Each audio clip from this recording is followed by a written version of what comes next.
Hello friends, my name is Abhishek Pareek. Welcome in online nursing classes with Abhishek Pareek.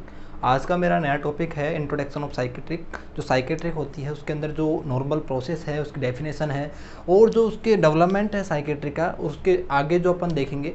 तो आप इसमें देखिए साइकेट्रिक का इंट्रोडक्शन डेफिनेशन अपन देखें कि साइकेट्रिक क्या होती है। ब्रांच ऑफ मेडिसिन क्या है, ये ब्रांच है किसकी, मेडिसिन की। क्या करती है ये, that deal with prevention, diagnosis and treatment of mental disorder.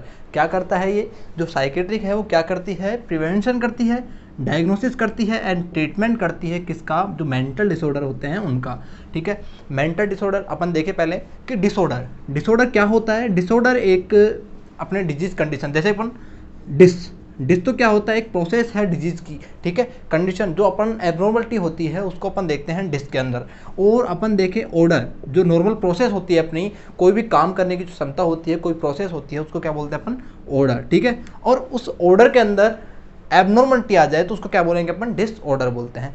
ठीक है दोस्त, फिर उसके बाद अपन देखते हैं क्या होगा मेंटल के अंदर। अगर मान लो एबनॉर्मलिटी आ रही है तो क्या होगा, मेंटल डिसऑर्डर होगा। जैसे कि अपन देखें मैनिया, ठीक है, एक्साइटमेंट हो जाता है ज़्यादा, ठीक है, बहुत ज़्यादा उत्तेजित हो जाता है पर्सन, ठीक है, उसको बोलते हैं अपन। और दूसरा अपन देखें कि मेंटल डिसऑर्डर के बाद डिप्रेशन, ठीक है, उसका जो मेंटल जो अपने है वो प्रोसेस बिल्कुल धीमी हो जाती है। ठीक है, तो वो क्या होगा, अपना मेंटल डिसऑर्डर हो गए। और इसमें अपन देखें ब्रांच ऑफ मेडिसिन क्या है, ये ब्रांच है मेडिसिन की दैट डील विद, क्या करती है, प्रिवेंशन करती है, डायग्नोसिस करती है एंड ट्रीटमेंट करती है किसका, जो मेंटल डिसऑर्डर होते हैं मैंने बताया आपको उनका। ये क्या करती है, प्रिवेंशन करती है, डायग्नोसिस करती है और ट्रीटमेंट करती है कौन, साइकेट्रिक नर्सिंग। ठीक है, उसके बाद अपन देखेंगे डेवलपमेंट।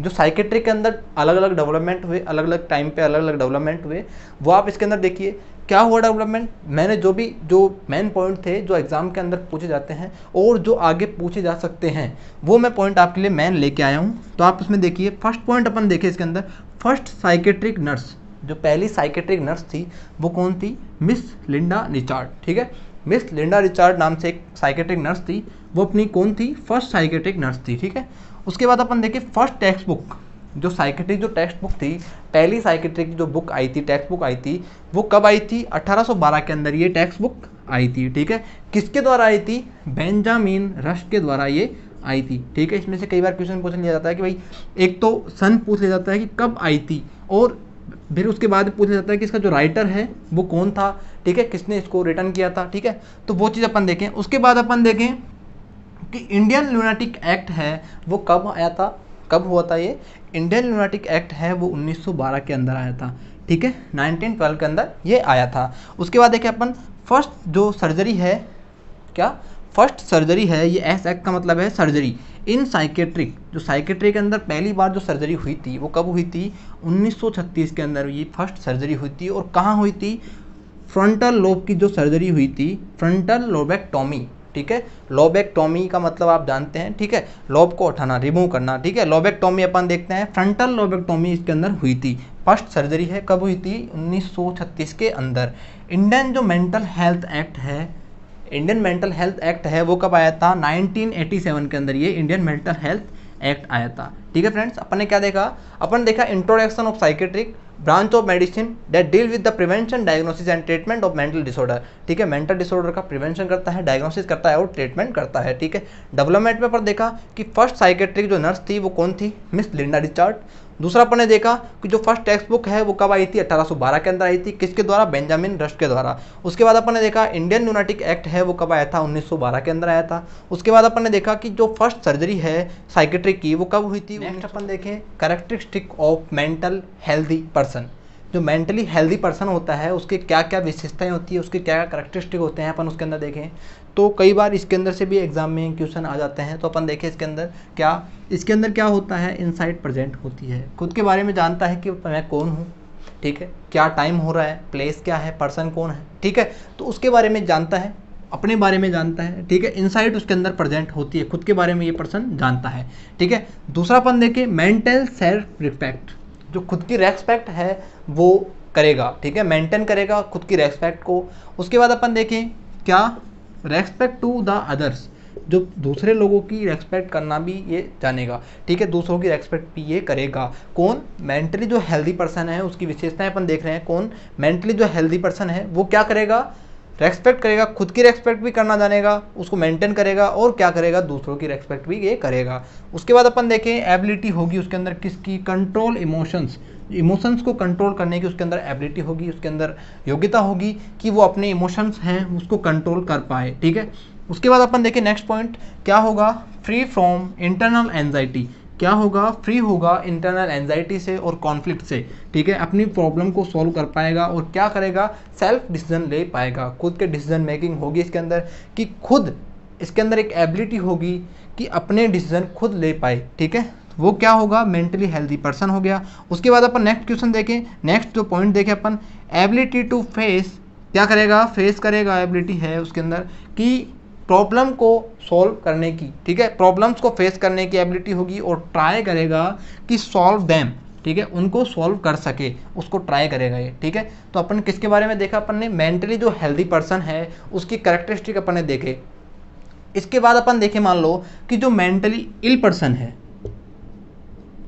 ठीक है, अगर इल पर्सन की अपन कैरेक्टरिस्टिक देखें तो इसके बिल्कुल अपोजिट हो जाएगा। कैसे, देखो अपने देखें कि जैसे इनसाइट है इसके अंदर प्रेजेंट थी तो इसके अंदर एब्सेंट होगी, खुद के बारे में नहीं जानेगा क्योंकि मेंटली इल पर्सन है। दूसरा अपन देखें कि मेंटेन सेल्फ रेस्पेक्ट, ठीक है, अपनी जो सेल्फ रेस्पेक्ट है वो भी ये नहीं कर पाएगा, ठीक है, कौन, मेंटली जो इल पेशेंट है वो अपनी सेल्फ रेस्पेक्ट भी नहीं कर पाएगा।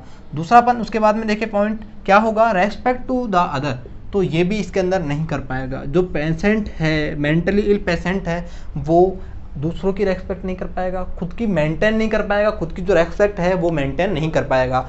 उसके बाद नेक्स्ट अपन पॉइंट देखें, एबिलिटी टू कंट्रोल इमोशन, इसके अंदर ये एबिलिटी भी नहीं होगी, ठीक है, कौन सी एबिलिटी नहीं होगी, इमोशंस को कंट्रोल करने की, ये अपने इमोशंस को खुद कंट्रोल नहीं कर पाएगा, ये अपने इमोशन को बाहर शो कर देगा, ठीक है, तो वो चीज़ अपन देखें। उसके बाद देखें नेक्स्ट अपन देखें कि फ्री फ्रॉम इंटरनल एंजाइटी, क्या था, ये मेंटली हेल्दी पर्सन के कैरेक्टरिस्टिक थे, बट इसका बिल्कुल अपोजिट होगा, वो अपनी एंजाइटी को, ठीक है, उसको फेस नहीं कर पाएगा, ठीक है, उसकी फ्री नहीं होगा, कॉन्फ्लिक्ट अपने उसके अंदर बार बार कॉन्फ्लिक्ट होंगे, मैं ये करूँ या फिर ये करूँ, ठीक है, उसके अंदर बार बार एंजाइटी होगी उसके अंदर, ठीक है, तो वो चीज़ अपन ये नहीं कर पाएगा और प्रॉब्लम को भी सॉल्व नहीं कर पाएगा, प्रॉब्लम को फेस नहीं कर पाएगा और प्रॉब्लम को सॉल्व नहीं कर पाएगा, ठीक है, खुद की डिसीजन मेकिंग प्रोसेस भी इसके अंदर नहीं होगी।